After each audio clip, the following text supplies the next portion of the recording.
This dog's name was Nazlı. She wandered the back streets of Çanakkale, Turkey, alone, unwanted, and nearly invisible. People passed her by every day, barely glancing in her direction. Some looked with pity. Others yelled or waved their hands to chase her away. She had no collar, no home to return to, and no one waiting for her.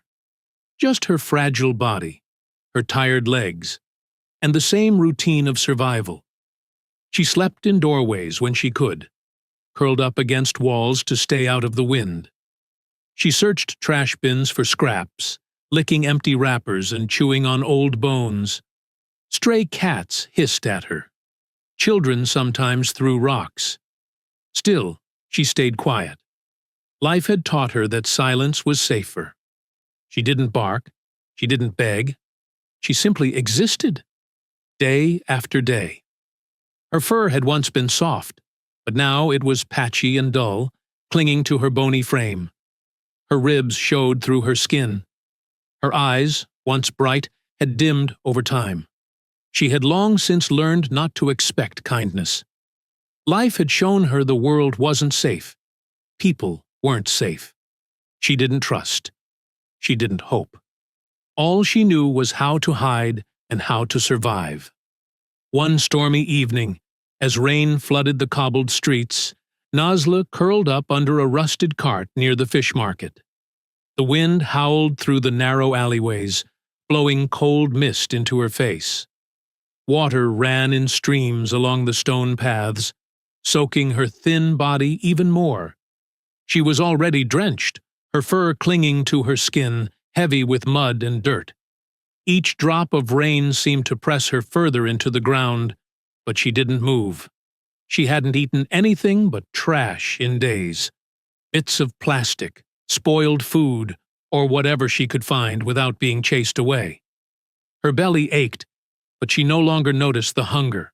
Her fur was falling out in patches, leaving raw, exposed skin. One of her back legs was swollen and limp, likely from an old injury she had dragged behind her for weeks. Still, she didn't whimper. She didn't cry. She simply lay there, motionless, waiting. She wasn't hoping for anything. She was used to pain. It had become her quiet companion. That night, a local painter named Emre was walking home from his small studio, his coat pulled tight against the cold rain.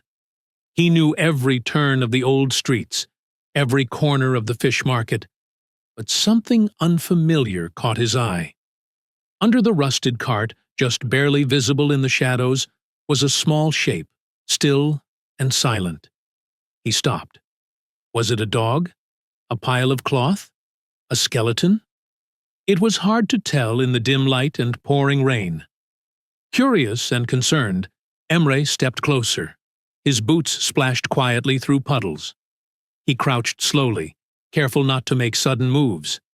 He saw her now, wet, shaking, eyes wide with fear. A dog, but barely more than skin and bones. He spoke softly, trying not to scare her.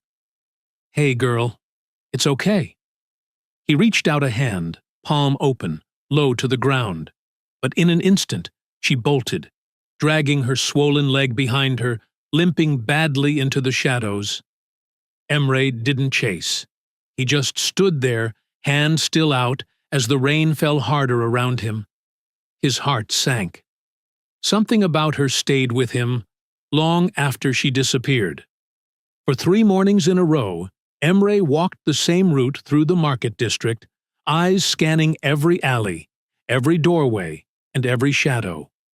He carried small pieces of cheese in his coat pocket, soft, easy to chew, something she might trust. He asked the shopkeepers if they had seen her. Some shrugged. Others said they'd seen a dog like that, but didn't know where she had gone. Emre didn't give up. Each morning he hoped she was still alive, still nearby. On the 4th day, as the sun barely peeked through the clouds, he turned a corner behind an old bakery and spotted a small pile of wooden crates. There, curled up beside them, was the same shape he had seen days before. It was her, Nazlı. She hadn't moved far. Her fur was matted, her body thinner than ever, and her leg was tucked awkwardly beneath her. But this time, she didn't run. She didn't even try. She was too weak, too tired, too broken. Her eyes met his, dark, cautious, but no longer wild with panic. Emre crouched again, slower than before, not saying a word. Gently, carefully, he pulled the towel from his bag and wrapped it around her small body. She didn't resist. She just lay there, silent in his arms. He gently lifted Nazlı into a crate lined with soft towels, then placed it on the seat beside him. The drive to the nearest vet clinic felt longer than it was. Every bump in the road made her flinch. Emre kept glancing at her, one hand steady on the wheel, the other ready to comfort her if she stirred. The clinic was small but well known in the area, a modest place run by a kind-hearted woman named Dr. Sibel. As soon as they arrived, Emre carried her inside. Dr. Sibel met them at the door, took one look at Nazlı, and her face turned serious. She knelt beside the crate and carefully checked her condition, touching her sides, checking her eyes, feeling her pulse. "She's in rough shape," she murmured, noting signs of infection, internal damage, and clear dehydration. Her leg would need attention, and her stomach was dangerously bloated from what she had eaten to survive. But then, as she gently placed her stethoscope down, Dr. Sibel looked up and said with quiet certainty, "She's a fighter." The staff got to work right away. They inserted an IV for fluids, administered antibiotics, and cleaned her wounds with slow, deliberate care. Everything was done gently, as if trying not to shatter something fragile. For the first time in her life, hands touched Nazlı not to harm her, but to help. For the first time, someone was fighting for her. She needed surgery to fix her leg. The joint was badly damaged, likely from an old injury that had never healed. It was risky. Her body was still fragile, her immune system weak, but without the operation, she would never walk properly again. Emre knew the choice was clear. He signed the forms with a heavy heart and whispered to her before they took her in, "You're strong. You've made it this far." He waited outside the clinic, pacing the hallway, glancing at the door every few minutes. Time felt slower with each passing second. He tried to sit, then stood again. The soft ticking of the wall clock was the only sound. After what felt like forever, the door finally opened. Dr. Sibel stepped out, her gloves off, her expression calm. She looked at him and smiled gently. "She made it," she said. Relief washed over Emre like a wave. That day marked something more than just a surgery. It was the true beginning of Nazlı's healing. Not just her body, stitched and bandaged, but her heart, too. Slowly learning that pain could end and hope could return. Back at his small apartment, Emre gently laid Nazlı down by the heater, placing a folded blanket beneath her to keep her off the cold floor. The room was quiet, filled only with the soft ticking of a wall clock and the distant sound of rain tapping against the windows. She didn't struggle. She didn't growl. She didn't try to escape. She just lay there, still trembling, her breathing shallow and uneven. Emre sat beside her, speaking softly as he offered a shallow bowl of water. For a moment, she didn't react. Then, slowly, she lifted her head and began to drink. It was cautious, unsure, like she didn't believe it would last. When she finished, she rested her head on the edge of the bowl and closed her eyes. He took a damp cloth and gently began wiping the dirt from her fur. As he worked, he saw the truth of her body. Deep cuts along her legs, patches of missing hair, old bruises, and scratches that had never healed properly. signs that told stories she could never explain. Her belly was swollen and hard. Emre knew it wasn't from food. The vet had warned him. Dogs like her often survived by eating anything. Bones, wrappers, even plastic. Things that could hurt them from the inside out. Weeks passed.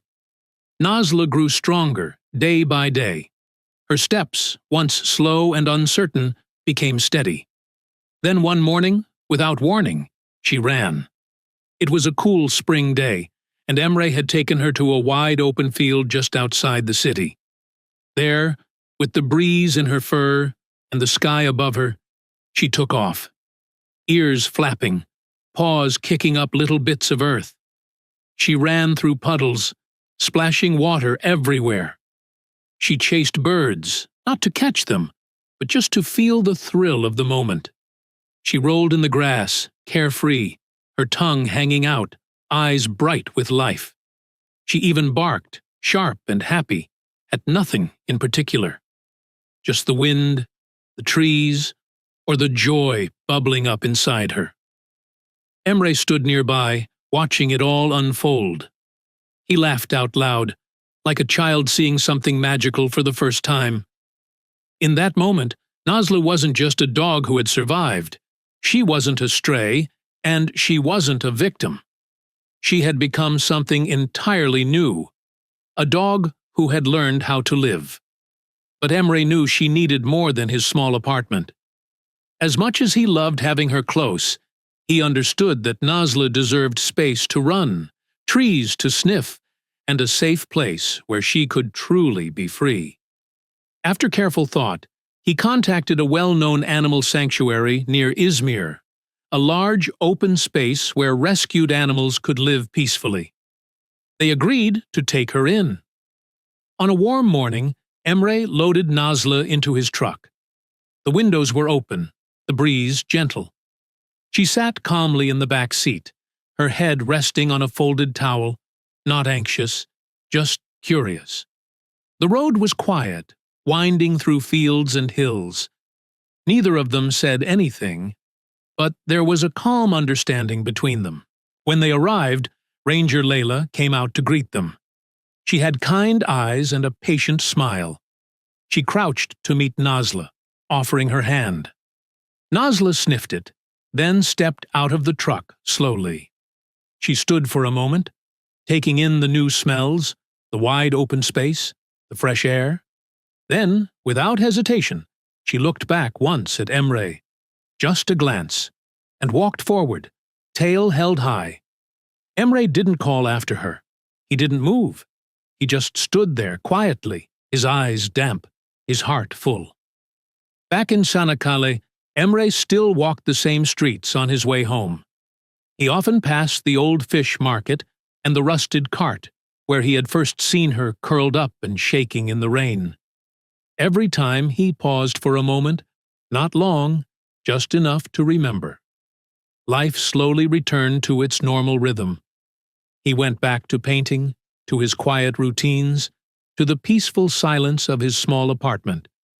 But something inside him had changed.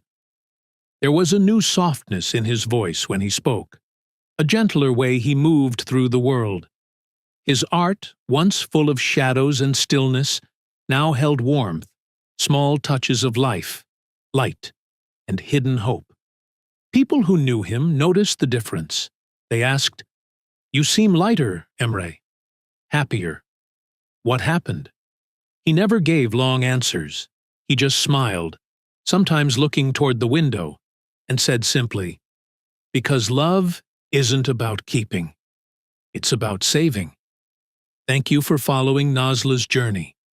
If her story moved you, please like and subscribe to the channel so we can share more stories of healing, hope, and second chances. Let us know in the comments where in the world you're watching us from.